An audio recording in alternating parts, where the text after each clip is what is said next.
Hi, Nick Jarvis. Welcome to this Light Minds video. Today's video is a short video on how our life experience really works. So you would have, if you've seen some of the other videos, I've been explaining about this is a misunderstanding that many people have. So today I just want to clarify certain aspects of it. Let me share my screen first off. And let's get into it then. Okay. So the first thing is that we possess an innate capacity for learning, for growing, developing. And if you think about it, today you are where you are because of that innate capacity. You didn't go to walking school. You just began to crawl, got up, fell over, got up, began to walk, fell over, etc. And you just gradually develop that.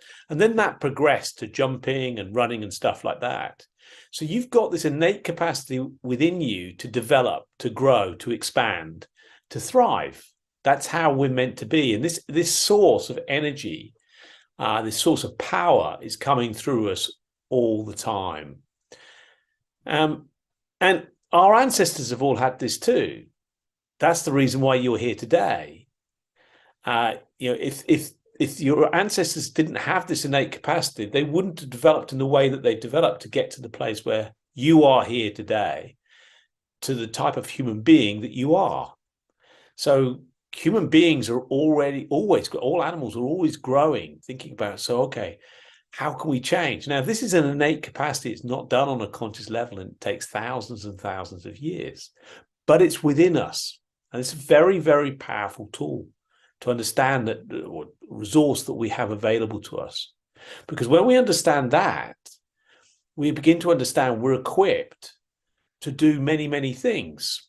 So it makes sense to me, for example, that if we have this innate capacity within us to do these things, then we also have that innate capacity to fuel our bodies. You know, if we've got the innate capacity to learn to move, it does make sense that we've got an innate capacity to fuel our bodies. Now, to be able to understand that, I've just taken this from Jamie Smart's book, Results, where he quoted a piece of research in the Harvard Business Review. Now, if you look on the left-hand side there, you've got some things in green and some things in red. And what he's talking about is that in this piece of research that into businesses, 740 leaders who quoted in the research, 94% of the leaders identified the states that drove them to the highest levels of performance were being calm, happy, energized. Whereas at the other end of the scales, and it's the appropriate term considering the field we're talking about, fats, when people are frustrated, they're anxious or tired and stressed, they don't make good decisions.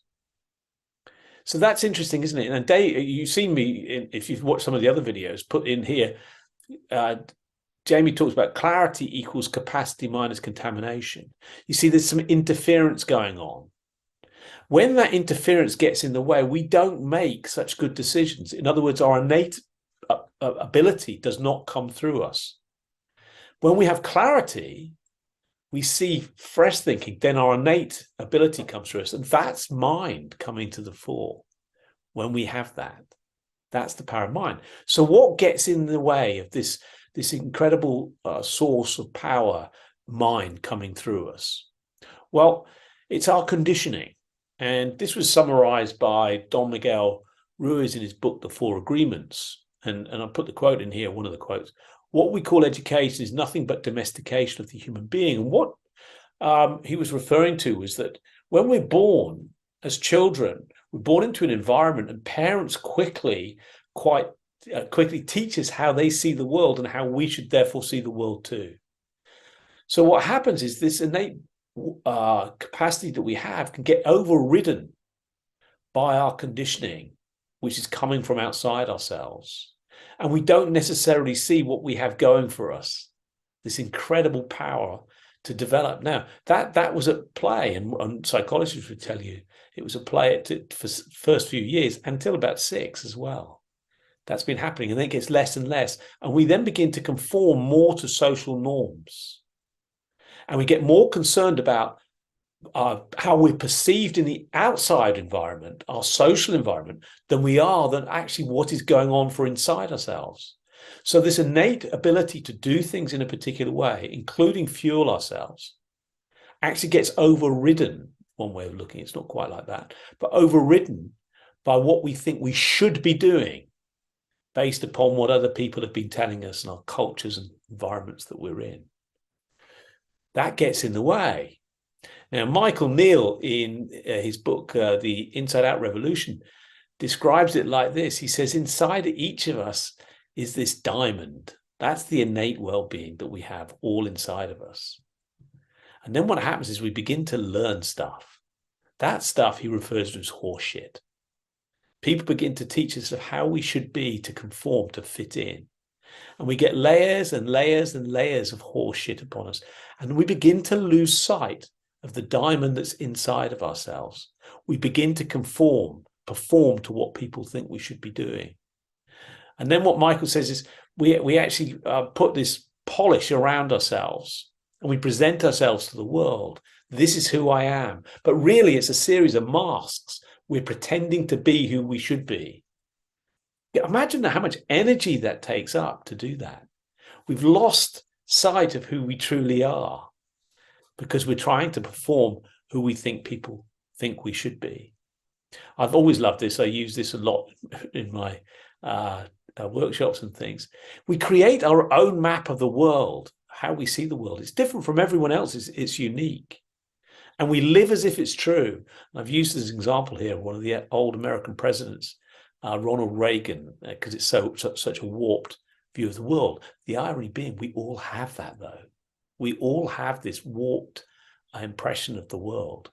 By the way, you're not surprised that Ronald Reagan came from California. He was the governor of California, so it's huge. But you can see how the world looks depending upon his perspective of the world. You've also got that, how you see the world, and you live as if that's true, including whether you are going to be overweight, whether you're going to be in great shape. You have a perception of what fits for you based upon all the information that came on board, which you weren't responsible for. It was just coming in, and you gradually began to pick up behaviors and habits, and you then live as if they're true, but they're not true. They're learned. And then what happens is you get this chatter. You get this continual, not just one voice, you get tons of voices telling you what you should and shouldn't be doing. And that's the contaminated thinking that Jamie was referring to. And it's confusing. You can't see clearly. So when you get stressed or something like that, and you're going to make food choices or alcohol choices, all things like that, you're coming from this place. And really all you want to do is get rid of all this confusion. You want to get out of that. But as Jamie pointed out in that piece of research about the business leaders, when your mind settles down and you have clarity, you make very, very different decisions than when it's all going wrong. And this really is what Light Minds is about. Light Minds is helping you to see through that contaminated thinking, all the chatter that you've got going on in your mind, so that you can make better decisions from moment to moment. So, I talk about it as a lighter way. Well, perhaps you can see that if your mind's like that and it's clear, that makes it a lot lighter, makes it easier for you to respond. And when you respond, your behaviors will become very, very different. So hopefully you found that interesting, gives you a bit more information about the principles behind Light Minds, and it'd be great for you to have you on the program. All you need to do that is go to the website, www.lightminds.live, and join up. And if you do join us, fantastic. I look forward to seeing you, meeting you on there.